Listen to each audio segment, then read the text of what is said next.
So tonight we're going to actually look just at one verse in particular here in Daniel 6. And I'm going to just warn you now, we're going to get a little off track, so to speak. I'm not just going to talk about what this verse means, but I want to get into some other things that it kind of brought up that I think, fair warning now, will make for some interesting discussion.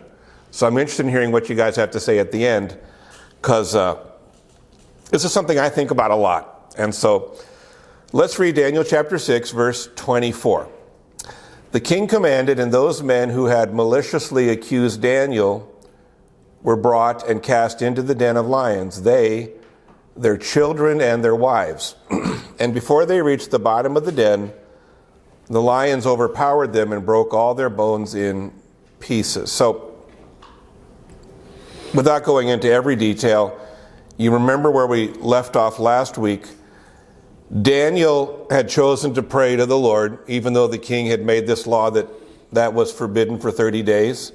And so he was cast into the lion's den. And so the next morning, the king rushes out to see if he was alive. And he wasn't just alive. We looked at it. He was completely fine. That's in verse 21. Daniel said to the king, "O king, live forever. My God sent his angel and shut the lions' mouths, and they have not harmed me." So that's where we were at last week. And now the king understood what a fool he had been to make that law. That people could only pray to him for 30 days, and anyone who didn't would be, executed. And so now he turns toward these men, who his supposed trusted advisors, who had encouraged him to do that, and he ordered that they and their families be thrown to the lions. And so that's what happened there in verse 24. And that's kind of something important for us to realize, not only what he did, but why he did it. And I want to talk to this evening a little bit about the mindset people had in that day when it came to justice and the penalties for breaking the law, etc. Now, in the ancient world, most people shared a particular belief about justice, which was this: anyone who made a false accusation against anyone else, and it was discovered what they had done, they should be punished by receiving the same fate they had sought for their victim. In other words, if I accuse Jeff of something and I'm lying and I'm discovered as having been a liar, then what would have happened to Jeff should happen to me. That's the idea. And this is something you see in the Old Testament. It's in Deuteronomy chapter 19, verses 16 through 21. If a malicious witness arises to accuse a person of wrongdoing, then both parties to the dispute shall appear before the Lord, before the priests and the judges who are in office in those days. The judges shall inquire diligently, and if the witness is a false witness and has accused his brother falsely, then you shall do to him as he had meant to do to his brother. So that's, see, going on right there. Whatever would have happened to Jeff should happen to me now because I've accused him falsely. That's the idea.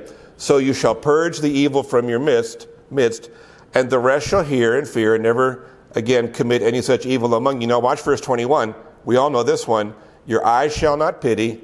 It shall be life for life, eye for eye, tooth for tooth, hand for hand, foot for foot. Now, a lot of us who are Christians, we think this idea of an eye for an eye originated in the Bible, but it didn't. It didn't. It's in the Bible, but it didn't originate there.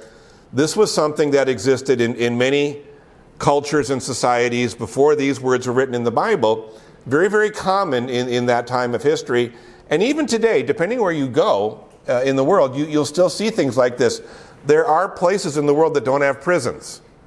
And so when somebody is found guilty of a crime, they use this idea that if you do something against someone or you accuse them or whatever and you're caught and you're found guilty, they don't have a prison to put you in. So instead, the penalty is what you would have wanted to do to that person. They do it to you. And so this is what was happening to these men who had accused Daniel. They had set him up, right? And the king realized now Daniel's alive. God has protected him. The king realized these men had manipulated the king to have Daniel killed. So now they were receiving what they had intended for Daniel. their lives were forfeit as a penalty. And most of us, whether you agree with capital punishment or not, or whether you agree with this or not, you understand the reasoning behind it. You don't have to agree with it to understand it, because this idea has been the basis for most of the legal systems in the world. Maybe all, I don't know, but certainly most. The idea is typically, in most societies, the punishment should be proportional to the crime. And so that's what's happening here in this story. These men had meant to kill Daniel, and by their actions they had effectively intended to murder him, and now they were going to be killed. And again, you don't have to agree with it to understand it.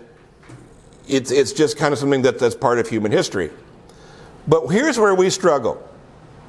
Why were the family members killed along with these men? Let's go back to Daniel 6, first part of verse 24. The king commanded, and those men who had maliciously accused Daniel were brought and cast into the den of lions, they, their children, and their wives. And a lot of people get really upset here. And they say, well, this goes to prove, that the Bible is a terrible book and God's an unfair God. But first of all, let me say, in this case, this wasn't done on God's order. This was a pagan king. Darius was coming to know the God of Israel, but he didn't really know him. And so God isn't the one that ordered this. This was King Darius. But there are stories in the Old Testament where, and we got to talk about it, where sometimes God did have entire families or groups killed as a punishment for something that one of them had done. And the one you probably think of, at least I thought of immediately, was the story of Achan, right?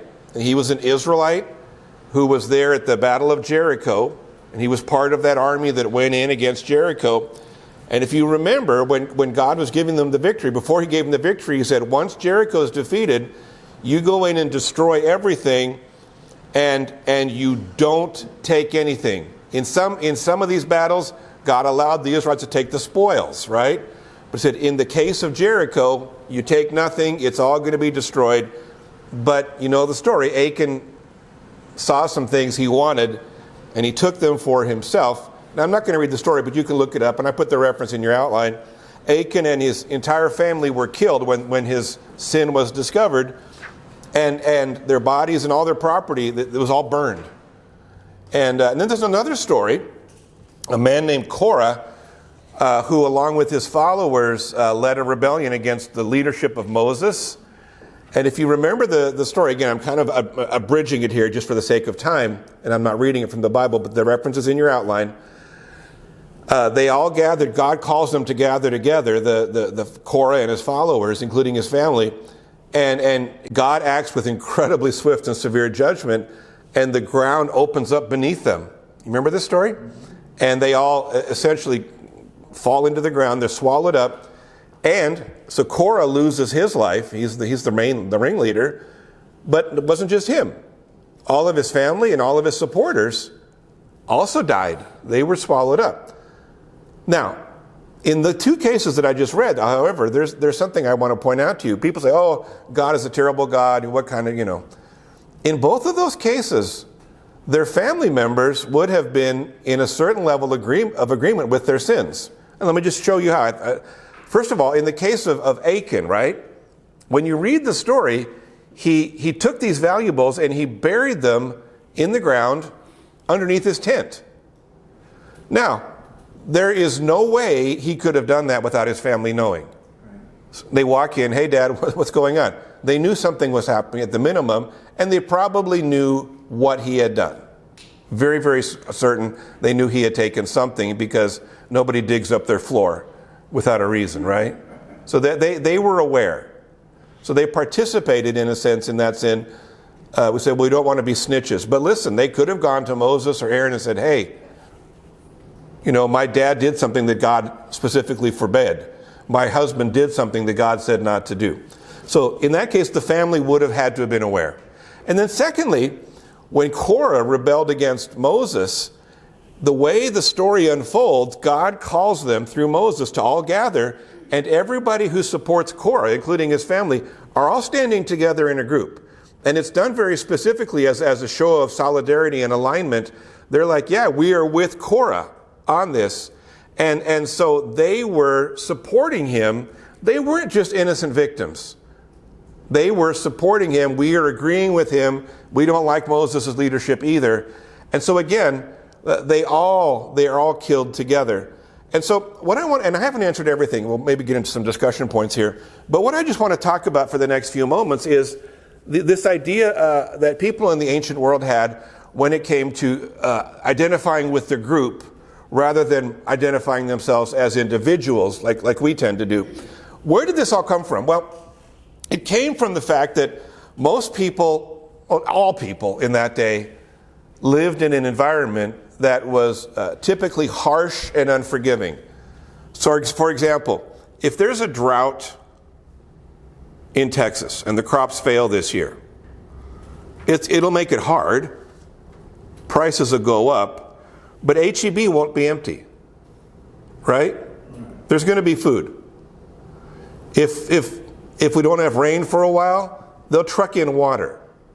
It's going to be hard if it happens, but there's a safety net in place in our society.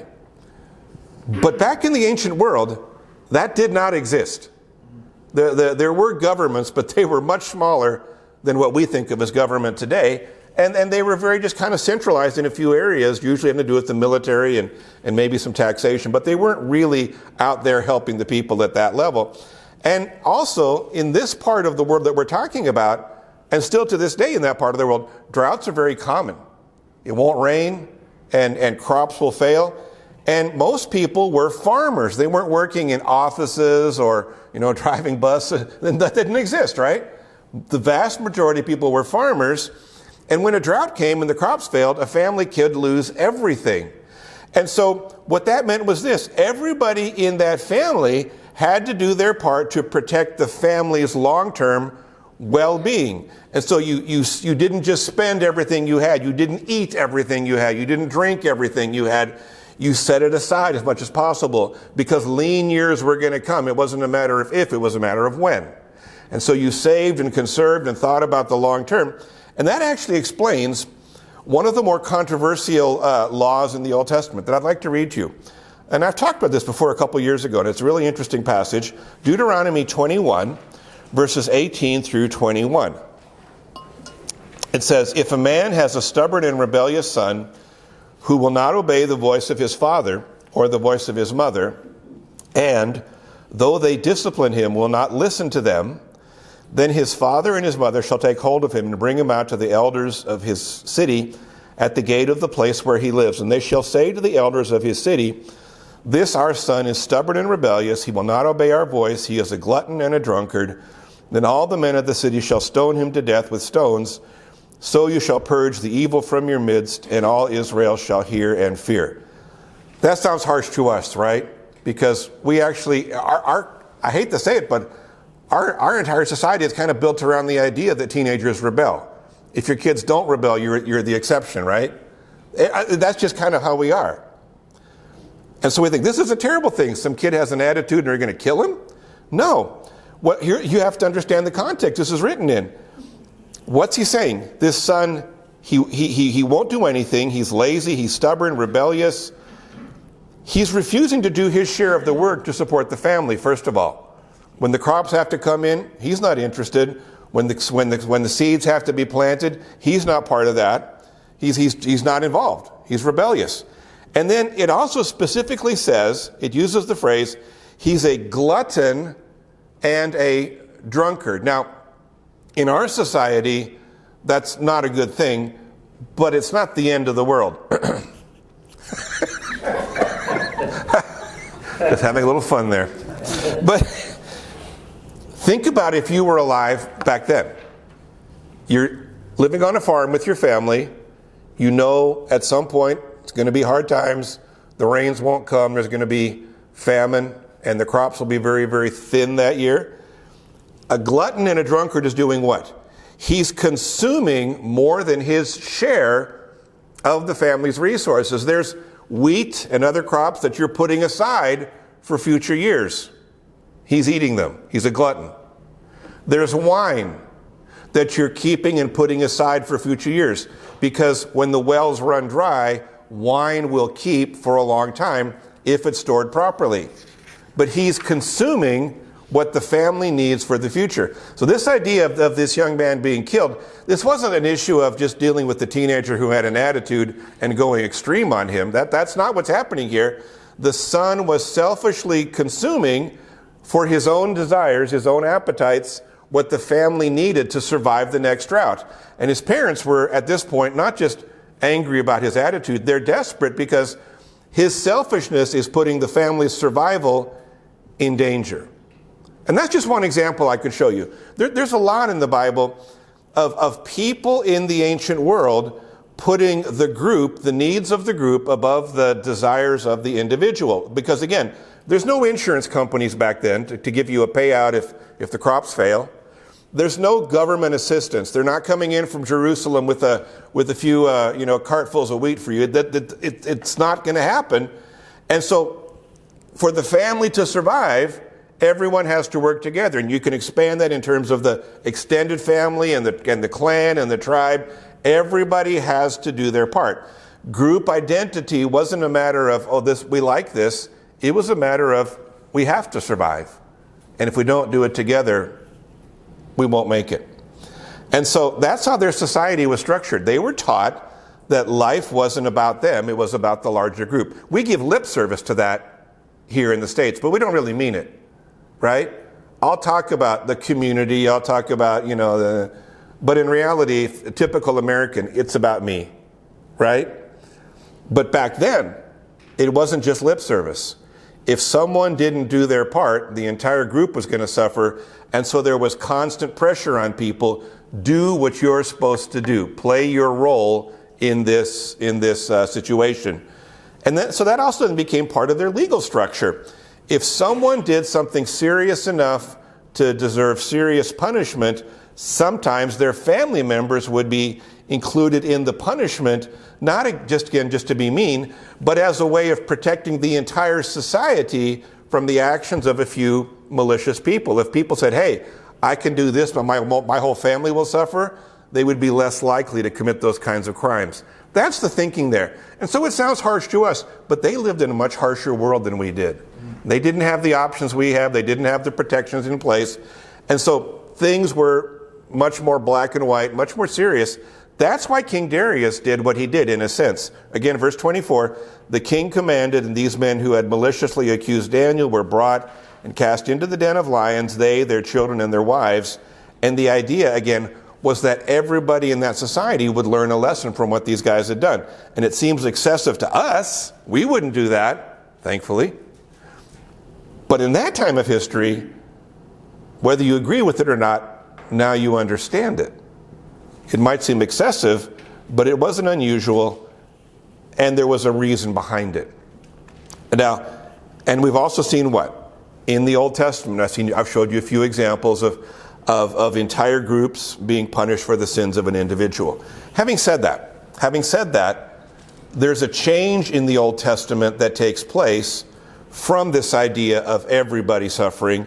God was bringing Israel out of the mentality slowly and teaching them that everyone was responsible for their own sin. That's in Deuteronomy 24:16. Fathers shall not be put to death because of their children, nor shall children be put to death because of their fathers. Each one shall be put to death for his own sin.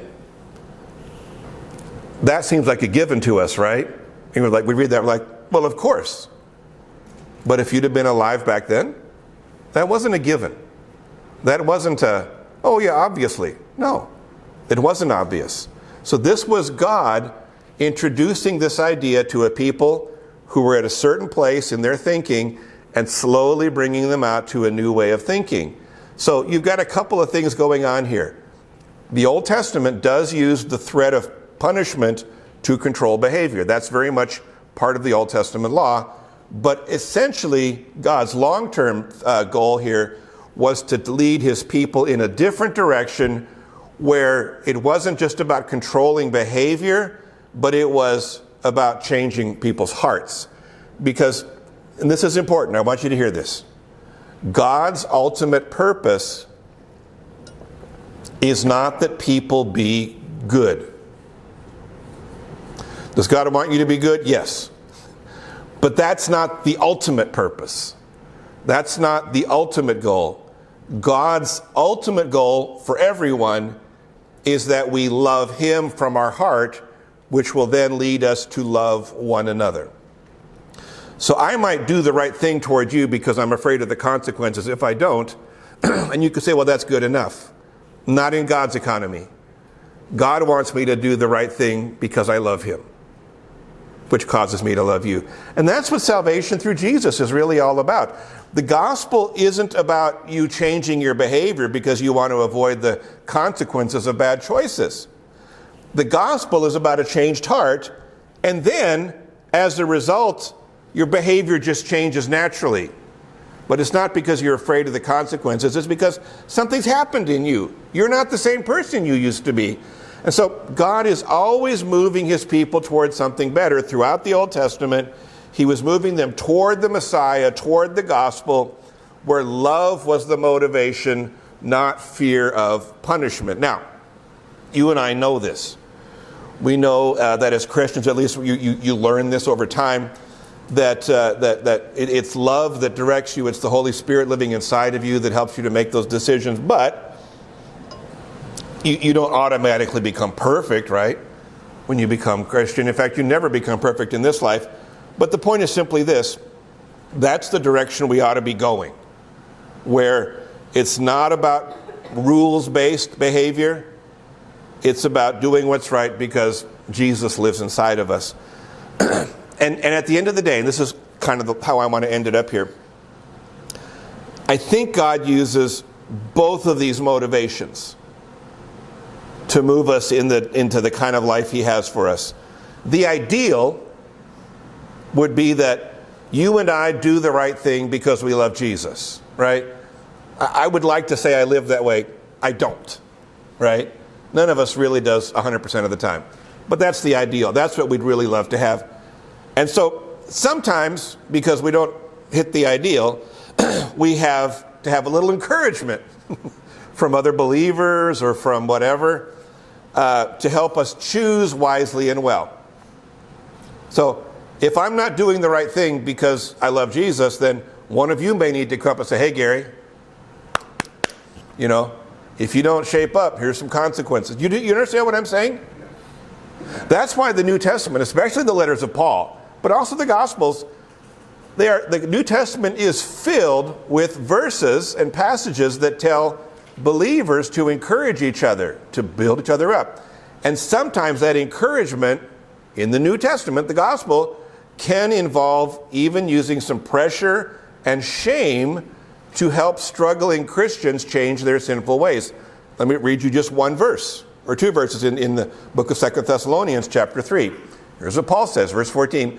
If anyone does not obey what we say in this letter, take note of that person and have nothing to do with him, that he may be ashamed, right?